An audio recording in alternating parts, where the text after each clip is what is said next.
Welcome to Daily Game, and we're going to start off with Xbox announcing the return of translucent tech with the Sky Cypher Special Edition controller. It releases August 13th and is now available for pre-order for $69.99. I'll leave a link in the show notes. Xbox and Discord announced a few updates to the service. You'll now be able to watch friends stream directly on your Xbox Series X and S or Xbox One, and users can now call their friends directly from Xbox consoles. You can also opt in to combine your Xbox and Discord friends list. PlayStation revealed August PlayStation Plus games: Lego Star Wars The Skywalker Saga, Five Nights at Freddy's Security Breach, and Ender Lilies Quietus of the Nights will be claimable next week.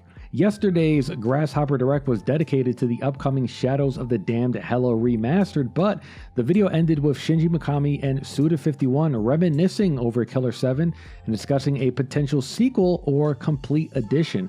Suda also confirmed that Grasshopper's next game is an action title and may potentially be revealed later this year.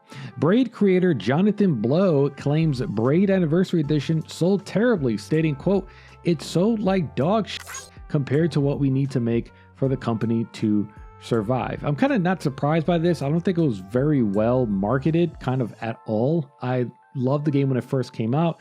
It did really well because it was kind of one of like the first big Xbox Live Arcade games, kind of the first to prove that model. But then Jonathan Blow became very weird. He said he had all these right-wing talking points. I remember at one point he said that women are predisposed to not like programming or some crazy stuff like that. So I think that also hurt this a bit, but not surprised to hear this story.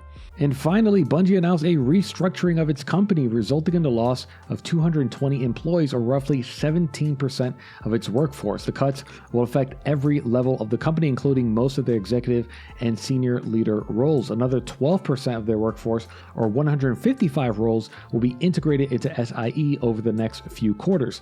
They are also working with Sony to establish a new studio to complete development on an action game set in a brand new science fantasy universe.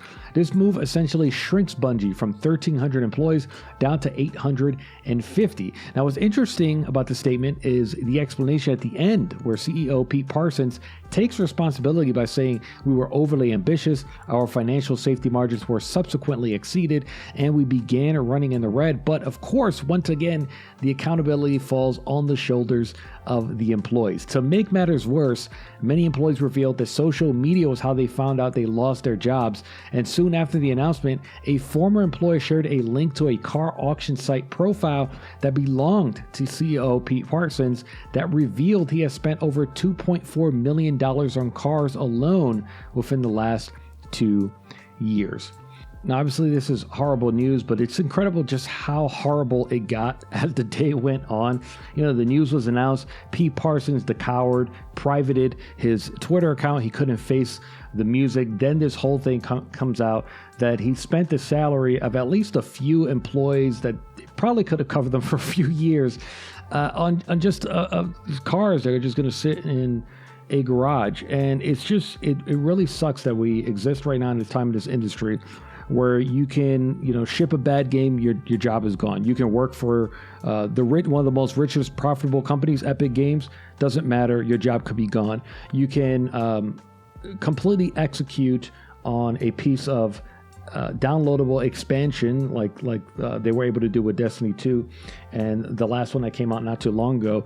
Doesn't matter if you executed it great, you're still going to lose your job. But the CEO, the guy who was steering the ship and ran it right into the rocks, somehow gets to keep his jobs. And of course, everyone's really upset at Bungie, former and even current employees. But pretty much the whole industry is upset, especially because when this company was sold to Sony, Pete Parsons was one of the C-suite executives that were telling the employees not to worry. This would not result in layoffs. This would not result in a restructuring. They were going to keep their independence even if they moved over to Sony. I'm sure there were a lot of employees who believed them, and those employees now are jobless. And he also broke his promise on Bungie remaining independent because it looks like PlayStation is set to completely take over the company.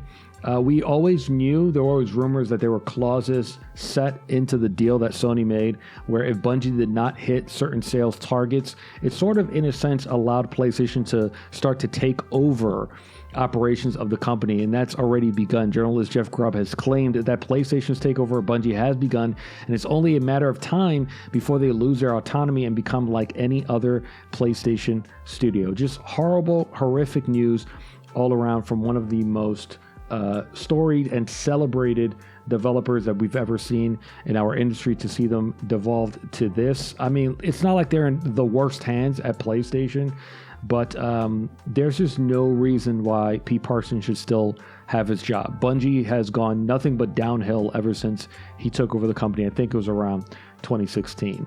That's it for today. Like it if you liked it, subscribe if you loved it, and check out the Camp Koji podcast every Monday. Peace.